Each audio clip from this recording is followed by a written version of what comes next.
Hello and welcome to Storytime with Mr. Anderson. Today we're going to be reading Disney's The Little Mermaid.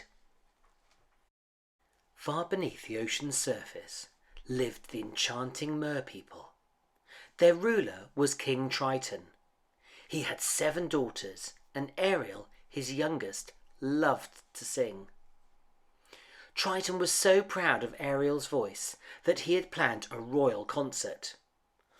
All the merpeople would be there, and Sebastian, the court composer, was really looking forward to conducting his new symphony before the king. The day of the concert finally arrived. To introduce Ariel, her 6 sisters swam in front of a large seashell. When Sebastian gave the sign, they opened the shell. But instead of Ariel appearing, the shell was empty. "Ariel!" King Triton yelled. But Ariel didn't hear him. She had forgotten all about the royal concert and was far away from the royal palace. Ariel and her best friend Flounder spent most of their time exploring sunken shipwrecks.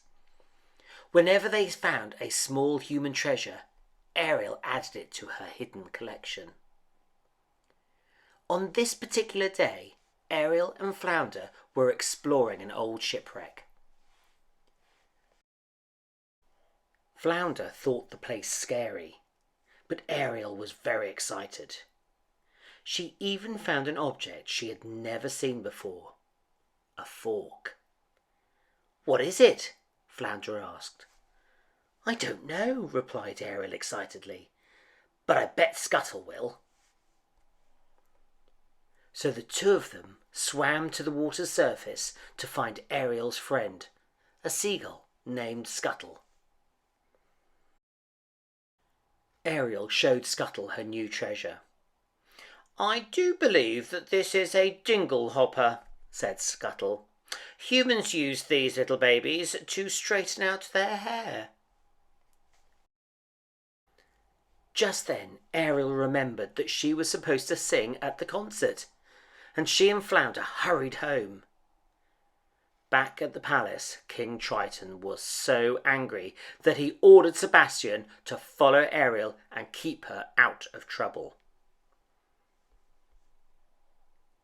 Later that day, a huge shadow darkened the water above her secret cave. "What do you suppose?" began Ariel. Before Sebastian could stop her, Ariel swam to the surface and discovered that the shadow was actually a ship. Ariel pulled herself up to the edge of the deck, where she saw humans. She was fascinated by the handsome young man the others called Prince Eric. He was looking at his birthday present, a huge, foolish statue of himself. "Huh," said Eric. "It's really something." "Hurricane a-comin'!" a sailor suddenly shouted. The ship began to pitch and roll in the storm. Then a bolt of lightning struck the mast and set the ship on fire. "Look out!"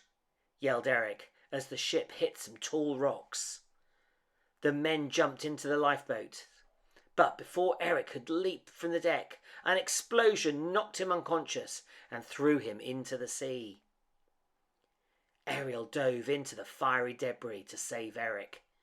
Using all her strength, she swam with him towards the shore and pulled him onto the sand. "Is he dead?" Ariel asked. "It's hard to say," replied Scuttle, as he listened for Eric's heartbeat to see if the prince was alive. Unfortunately, Scuttle was listening to Eric's foot. But Ariel saw that he was breathing and sang softly to him. When Ariel heard voices approaching, she quickly disappeared into the water. Then Ariel and her friends watched from a large rock. Eric had never seen Ariel, He had only heard her beautiful voice, but Ariel had fallen in love with him. After Ariel returned to her cave, her father showed up. Without meaning to, Sebastian told the king that Ariel was in love with a human. Triton was furious. "Contact between the human world and the mer world is strictly forbidden," he thundered. "Daddy, I love him," Ariel protested. Stunned, Triton raised his trident and shattered all of Ariel's special human treasures. After her father left, Ariel was very unhappy. Then 2 evil eels, Flopsam and Jepsam, slithered out from behind the rocks. "Don't be scared," said Jepsam. "We represent someone who can help. Someone who can make all your dreams come true." Before she knew it, Ariel was inside the deep, dark cave of Ursula, the Sea Witch. The Sea Witch offered to help Ariel visit the prince for a fee. "Now," said Ursula, "here's the deal. I'll make you a potion that will turn you into a human for 3 days. If the prince kisses you before sunset on the 3rd day, you'll remain human permanently." "But if he doesn't," Ursula added, "you'll turn back into a mermaid, and you'll belong to me." Like all mean witches, Ursula wanted something in return. "What I want from you is your voice," Ursula exclaimed. Then Ursula recited a magical spell, and a mist rose up, surrounding Ariel. Reluctantly, Ariel signed her name to Ursula's deal. The little mermaid's voice was sucked from her throat into a shell necklace around Ursula's neck. Suddenly, Ariel couldn't talk or sing. Then a bright light flashed, and Ariel's tail was transformed into 2 legs. Now Ariel could no longer live underwater. Sebastian and Flounder helped her to the surface so that she could breathe. Ariel stared with wonder at her new legs. Since the storm, Prince Eric had searched every day for the girl who had rescued him. "That voice, I can't get that out of my head," he said to his dog Max. When Eric saw Ariel, he thought he'd finally found his rescuer. But because she couldn't speak, he said, "You can't be who I thought you were." Still, Eric invited her for dinner at his castle. That night, Ariel found a dinglehopper next to her plate. Not knowing any better, she started combing her hair with it. The next day, Eric took Ariel on a romantic boat ride in a sparkling lagoon. They had a wonderful time. But just as the prince was about to kiss Ariel, splash! Flopsam and Jepsam tipped over the rowboat. Ursula saw it all through her magic bubble. "Nice work, boys," she said. "That was a close one. Too close." Worried that the prince would kiss Ariel before sunset the next day, Ursula came up with a wicked plan. She turned herself into a beautiful young woman and called herself Vanessa. With Ariel's voice locked inside the shell necklace, Ursula sounded just like Ariel. When Ursula walked near Eric's castle, the prince thought that she was his rescuer. She sang with the same beautiful voice of the girl who had pulled him from the sea. The sea witch quickly put a spell on Eric, and he decided to marry her right away. Ariel was broken-hearted when she heard the news, but there was nothing Ariel could do. She didn't know that Vanessa was really Ursula in disguise. On the day of the wedding, Ariel, Flounder and Sebastian were near the water's edge when Scuttle arrived.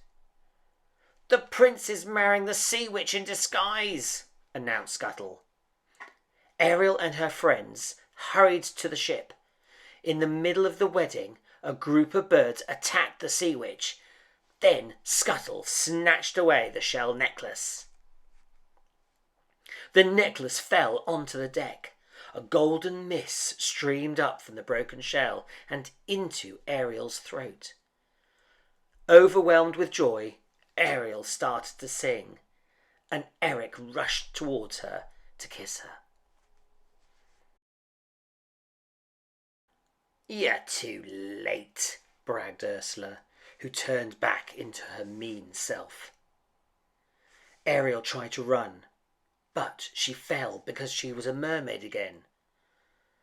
Ursula dragged helpless Ariel back into the sea. Suddenly, King Triton emerged from the depths and confronted the sea witch. "Let her go," he demanded. "Not a chance, Triton," said Ursula. "We made a deal." Ursula showed him the golden scroll signed by Ariel. Without thinking twice, King Triton pointed his glowing trident at the scroll and changed Ariel's name into his own. He was now Ursula's prisoner, and Ariel was free. "At last!" Ursula cried and grabbed the golden trident. Now she was the ruler of all the seas. Ursula grew into an enormous size. With the trident, she stirred up the water into a raging whirlpool and even raised a ship from the bottom of the sea. Eric climbed aboard and steered the ship straight towards the witch. "Ah!" Ursula screamed in pain when the ship struck her. Within seconds, only a few tentacles were left floating around the ship. The sea witch's spell was broken, and Triton retrieved his trident. He was once again ruler of the underwater world. With the wicked Ursula gone, everything returned to normal in King Triton's undersea kingdom. But now that Ariel was a mermaid again, she couldn't be with her beloved Prince Eric. King Triton saw how unhappy Ariel was and used his magic power to give her legs. King Triton, Flounder and Sebastian all knew that they would miss Ariel, but they also knew that she would be happiest on land with her prince. Soon Prince Eric and Ariel were married, and they lived happily ever after. The end.